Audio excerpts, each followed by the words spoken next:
नमस्कार, आकाश न्यूजमध्ये आपल्या सर्वांचे स्वागत आहे. कोसेखुर्द धरणाचे 15 दरवाजे उघडले. 1831 क्युमेक्स पाण्याचा विसर्ग सुरू. नदीकाठच्या नागरिकांना सतर्कतेचा इशारा. भंडारा जिल्ह्यात गेल्या काही दिवसांपासून सुरू असलेल्या जोरदार पावसामुळे कोसेखुर्द धरणाच्या जलसाठ्यात मोठी वाढ झाली असून परिणामी धरणाचे 15 दरवाजे प्रत्येकी अर्ध्या मीटरने उघडून धरणातून 1831 क्युमेक्स पाण्याचा विसर्ग सुरू करण्यात आला आहे. धरणातून मोठ्या प्रमाणात पाणी सोडण्यात येत असल्याने नदीच्या पाणी पातळीत वाढ होण्याची शक्यता लक्षात घेऊन प्रशासनाने नदीकाठच्या गावातील नागरिकांना सतर्क राहण्याचे आवाहन केले आहे. तसेच कोणत्याही परिस्थितीत नदीपात्र ओलांडण्याचा प्रयत्न करू नये असे स्पष्ट निर्देश देण्यात आले आहेत.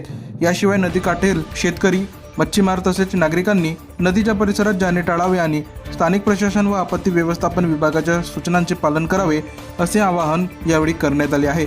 दरम्यान जिल्ह्यात पावसाचा जोर कायम असल्याने प्रशासन परिस्थितीवर बारकाईने लक्ष ठेवून असून आवश्यकतेनुसार पुढील उपाययोजना करण्यात येणार असल्याचे त्यांनी सांगितले आहे.